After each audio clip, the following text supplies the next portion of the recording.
Welcome to another episode of 𝐂𝐿. Don't forget to like and subscribe as well as watch the video all the way through. Not because I asked you to, because I'm gonna be showing you guys this drone here. And I'm gonna unbox it for what it's worth. I'm not really sure the unboxing thing, but I'm gonna do it anyway. And keep in mind, I'm not a professional droner or a photographer or anything like that. I'm just a contractor that likes to make videos.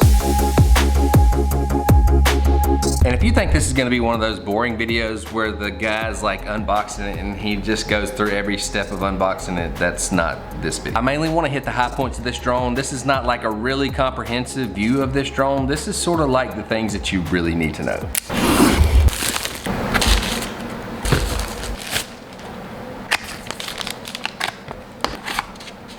This is the DJI Mini 3 Pro, and it's ultra light, meaning it's 249 grams, which means you don't have to have a license to fly it in certain places. I'm not exactly sure how that works, so the ins and outs of it, you might want to check on that. What I really like about it is I have this case here, and I just stick it in here. Got this case off of Amazon, maybe $15, $20, and I can carry this sucker anywhere. The other thing that's really good about this package is it comes with the controller, and it has this monitor on it, and you don't have to use your cell phone, which is really freaking annoying. Like you have it if you, wait a second.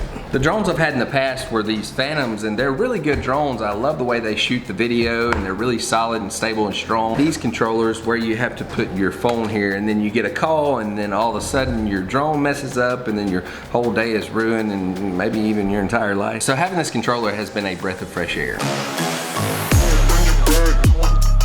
On the back side of it, this makes it really good too, because when you're traveling, you don't have to leave your little joysticks on. They go on the back of your controller, that way they don't tear up when you slide this thing in your bag. And I need to get a cover for this thing too. They have one of them on Amazon that's really cheap also, but I think it would be worth it. It's like a little cover, and it goes over that and it closes up. After you get the joysticks on, and this all can be done on the fly, like if you're going to a city or you're on vacation and you've got these two things and they go in a bag, and you're just walking around and you all of a sudden think, oh well, that would be a cool drone shot, and you want to pull it out and do it. It boots up really quick too. And I have this new drone because my old drone that was exactly like this, I was on the auto follow mode and I was going down the trail, and the sensors that are supposed to keep you away from trees and stuff didn't really do that, and it hit a tree and it broke one of the wings. And I rigged it up for a little while and it worked, but I finally said, okay, well I better go ahead and get it, which brings me into my next point. Dude, if you have like a Best Buy card, get the total care package thing, because if you like hit a tree or something, all you do is bring them your broke drone and then they replace it for free if they have one in store. Actually, it's not for free, it's like a $70 stocking fee, but this is like a $1,000 drone, so it's totally worth it. Look at there, what is that? It's a space rover. Wow, it's my child river, look at him, okay. And everybody? First thing that happens is this little cover comes off. It's like a tinted little cover, and it really helps because when you put it in this box, it keeps your gimbal protected. Look at all that plastic, I forgot about it. I'll take that crap off. It's got foam all in there, and I'm gonna keep going back to the usability and how easy this thing is to use and like work on the go. The wings just fold out like this, and it's a really nice feeling when the wings go into place. They just sort of flip up, and it's like a spring-loaded thing. It's really solid. To turn it on is like all the DJI drones. You just hit this button once and then hold it. Wait a second. I guess I'm gonna have to charge it. Before we turn on the drone, I wanted to throw one more thing at you. This strap is a lifesaver too. And again, got it off of Amazon, 10 or 15 bucks. Screw it in like that. If you're walking down the street or in the wilderness and need to have your hands free, you can have your hands free, and it just kind of hangs from your neck. When you get ready to film with your drone, there it is. Pick it up and you're ready to go. Okay, now we have the drone charged. We're gonna go ahead and fold her out and let her rip. You hit the button twice and then hold it down. Then you'll hear a little, and it'll go, it should, well normally it goes, there it goes. The controller is the same thing. 1, 2, hold it, and then it goes beep, beep. By the way, the screen is really clear. I mean, it's just as clear as your cell phone is. Device is starting. You're gonna have to go through the menu. I'm not gonna go through all that. It's all self-explanatory. Now that you've created your account, if you didn't already have one, it's gonna go through and show you what all the controllers, sticks, and everything is for. I would suggest that you just play with it and just kind of toy with it, and you'll figure all that out on the fly. All that stuff is kind of boring. It's kind of like reading out of a book. If you try to learn it off of this, the best way to learn it is to do it, because you'll forget all of it. This is nice. Okay, and this is a key point I wanted to point out. It actually automatically hooked to the drone, so now it's connected. Something I always worry about with drones is like trying to connect the two. Whenever you have your cell phone and another controller, a lot of times it takes just a second for all that to put it all together, if that makes sense. And while the controller is doing the firmware update, I'm leaving the drone on, and of course the controller is doing its thing, but it seems like the drone just did something, so I think it's all communicating, so leave it all hooked up and turned on. You need a memory card card, and there's a certain memory card that's good for this that really processes all the video perfectly, and I suggest to do your research on that. I don't really know how all that works, so I just have this little memory card here. I'm gonna go ahead and put it in. Let's go fly it real quick. I'm not gonna go through all the ins and outs. Like I said, I'm just gonna take this thing up and kind of give you an idea of like the high points, what I like to do when I fly a drone, and specifically the DJI Mini 3. Oh, and also you can upgrade the battery to like an extended life. I think this thing lasts like 20 minutes in the air, but it's gonna take it over that 249 grams, which is gonna make you have to get a license or whatever to fly it in certain areas. If you notice right here, it's got a sport mode and a normal mode and a cinematic mode. I'm not sure what the cinematic mode exactly does, but I think it makes it maybe more floaty, a little bit slower, smooth maybe. But I always do it in just normal mode because it keeps all the sensors on. It keeps you off of buildings, or it's supposed to anyway. It's got like a digital zoom, I think that's how you say it, but anyway, you can zoom in with that top right roller right here.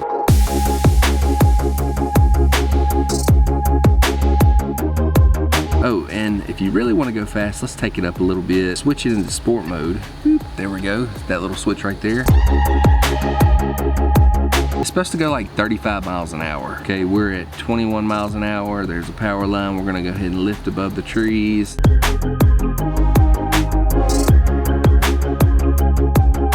And you do want to keep in mind when you're in sport mode, there is no like detection. If you come up next to a house, it's not going to stop it.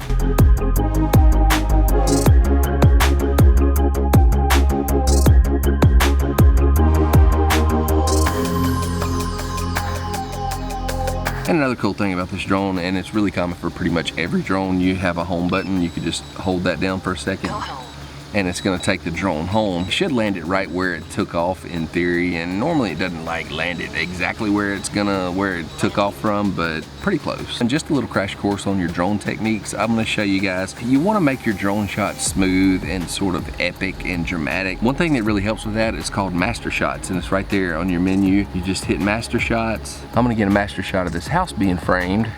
So you're gonna select it, and that's gonna give you a field that it's gonna stay on. And then all you do is hit the start button, and it's gonna make a lot of really cool little movements, give you some circular shots, and give you some shots that go up and go back, and makes it look really dramatic and neat, and it does it automatically. This thing has a lot of different settings on it, and there's so many different things you can do with this drone. The capabilities of this is way beyond what I'll ever do because it's too complicated, and I really don't have a need for all the, really just a bare bones good shot. Make sure you have a good picture, make sure it's all flowing real well. Think about it whenever it's going into the edit. What will it look like in the edit? If you put some neat music behind it, will it be awesome? And this video is really supposed to be about the drone, but I did want to mention a few things.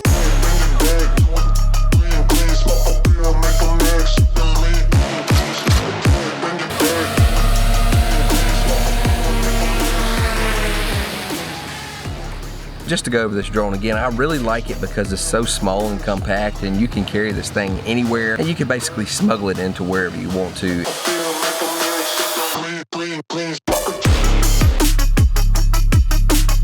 A lot of times when you have a drone, you don't have time to set up a big giant drone or carry a big old Phantom around. This thing is no bigger than my hand, and for the money, this thing puts out such good quality, you don't really have to do anything else. And I don't know the technical details of the lens and everything, but I can just tell you that it just puts out really good footage, and it's super user friendly, and I think that's important. When you're a creator and you have a piece of equipment you're working with, you want it to be super simple to use. You don't want to have to deal with a whole lot of maybe color correction in the edit. You want it to be just as user friendly as possible. It's perfect for somebody like me that just makes YouTube videos. If you have any questions about the DJI Mini 3 Pro, then just drop it in the comments. You know, my answer is probably going to be pretty elementary, so keep your questions pretty elementary. But anyway, that's been another episode of 𝐂𝐐𝐒. Don't forget to like and subscribe. We'll see you soon.